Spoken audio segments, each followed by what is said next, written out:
السلام علیکم ورحمۃ اللہ وبرکاتہ۔ آج ہم نورانی قاعدے کا آغاز کرتے ہیں، مخارج کی ادائیگی سیکھیں گے۔ پہلا حصہ آج ہم پڑھیں گے۔ اعوذ باللہ من الشیطان الرجیم، بسم اللہ الرحمن الرحیم۔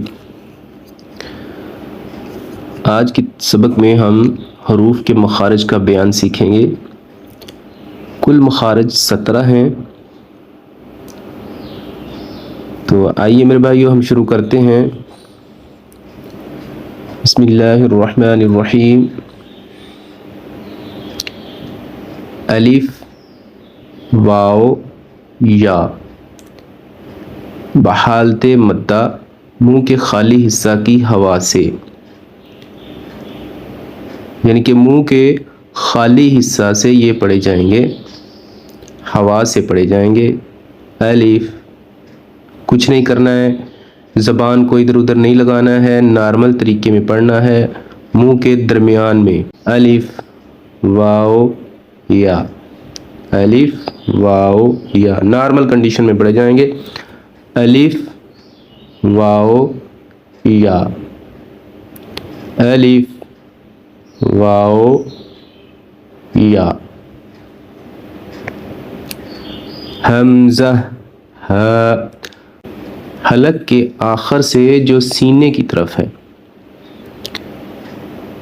یعنی کہ جہاں پہ ہمارا حلق ختم ہو جاتا ہے وہاں سے یہ آواز نکلے گی، سینے سے آواز نکلے گی۔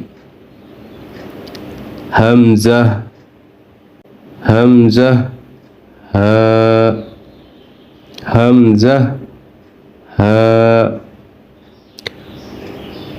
عین، ہا، حلق کے بیچ سے،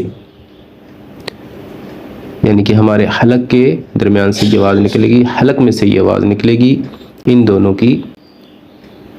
عین، تھوڑا سا زور دیں گے عین پر۔ عین، عین۔ اور ہا پر بھی تھوڑا سا دباؤ دے کے، جیسے یہ نیچے لکھا ہوا ہے، حلق کے بیچ میں سے یہ آواز نکلے گی، یعنی کہ یہ حلق سے آواز نکلے گی۔ جہاں پہ ہمارا منہ کا اندرونی حصہ ختم ہو رہا ہے وہاں سے ہمارا گلے کا حلق کا حصہ شروع ہو رہا ہے، وہاں سے یہ آواز عین، تھوڑا سا دباؤ دے کے، زور دے کے، عین۔ اور ہا، ہا، یہ بھی اسی طرح زور دے کے، ہا۔ غین، خو، حلق کے شروع سے جو منہ کی طرف ہے، یعنی کہ حلق میں سے منہ کی طرف آتے ہوئے حلق میں سے حلق کے شروع میں سے یہ آواز نکلے گی۔ غین، غین، یا یوں سمجھ لیں کہ ہمارا جو کوا ہوتا ہے گلے کے اندر، کوے کے پاس سے یہ آواز نکلے گی۔ غین، غین، غین، غین۔ خا، خا، خا۔ قاف، زبان کی جڑ کا آخر جو کوے کے پاس ہے، جب اوپر کے تالو سے لگے تب یہ لفظ پڑھا جائے گا۔ قاف، قاف، یعنی کہ زبان کا آخری حصہ اوپر تالو میں لگانا ہے اور یہ لفظ موٹا کر کے پڑھنا ہے۔ اس کو ساتھ یہ بھی یاد رکھنا ہے، اس کو موٹا کر کے پڑھنا ہے۔ قاف، قاف۔ اور یہ غین اور خا، یہ بھی دونوں موٹے حروف ہیں، ان کو بھی موٹا کر کے پڑھنا ہے۔ غین، خا، اسی طرح قاف۔ کاف، اسی جگہ سے لیکن ذرا منہ کی طرف ہٹ کر،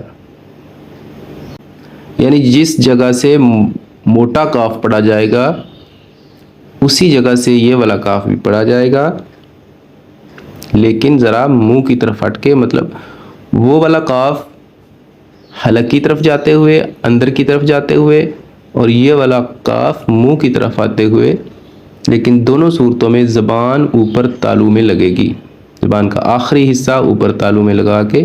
تو یہ والا قاف باریک کر کے پڑھیں گے، کاف، آرام سے ایزی ہو کے کاف. اسی طرح یہ تینوں حروف ہیں. زبان کا بیچ جب تالو کے بیچ سے لگے، یعنی زبان چاروں طرف سے، زبان کو دیکھیں، جب زبان کا چاروں طرف سے درمیانی جو پوائنٹ بنے گا، حصہ بنے گا، وہ جب اوپر والے تالو کے درمیانی حصے سے لگے گا تب یہ تینوں لفظ پڑھے جائیں گے. جیم، جیم، جیم پر تھوڑا سا دباؤ دینا ہے، زور دینا ہے. جیم. شین، شین پر بھی تھوڑا سا زور دے کے شین، شین. یا، اس کو ایزی ہو کے پڑھنا ہے آرام سے، یا، یا. دباؤ نہیں دینا، زور نہیں دینا، زور نہیں لگانا، کچھ نہیں کرنا، ایزی ہو کے یا. زبان کی کروٹ یعنی زبان کی ایک سائیڈ اوپر والی داڑوں سے لگے، بائیں طرف سے آسان اور دائیں طرف سے مشکل، یعنی بائیں طرف سے آسانی سے لگ جاتی ہے اور دائیں طرف سے مشکل سے لگتی ہے، اور دونوں طرف سے ایک دم نکالنا بہت مشکل ہے. یعنی کہ زبان کو دونوں طرف لگانا مشکل ہے، اس لیے زبان کی جو بائیں طرف سے زبان کی جو سائیڈ ہے اس کو اوپر والی داڑوں کی جڑ سے کہہ لیں یا اوپر والی داڑوں سے لگا لیں تو یہ حرف پڑھا جائے گا. واد، واد، واد، واد. اور یہ حرف موٹا ہے، اس کو موٹا کر کے بھی پڑھنا ہے، ساتھ یہ بھی یاد رکھنا ہے کہ اس کو موٹا کر کے پڑھنا ہے. واد، واد. لام. زبان کی کروٹ کے اخیر سے زبان کی نوک تک کے حصہ سے جب وہ اوپر کے اگلے 4 دانتوں کے مسوڑوں سے لگے. یہ پڑھ لیں یا پھر سادہ لفظوں میں یہ سمجھ لیں کہ پوری زبان کو اوپر تالو میں لگانا ہے اور آرام سے ایزی ہو کے لام، لام پڑھ لینا ہے. نون، نون. انہی میں سے 3 دانتوں کے مسوڑوں سے یعنی اندر کی طرف سے ایک کم ہو جاتا ہے. اس میں بھی آپ ایزی یہ سمجھ لیں کہ اپنی زبان کو اوپر تالو میں لگانا ہے اور تھوڑا سا زور دے کے نون،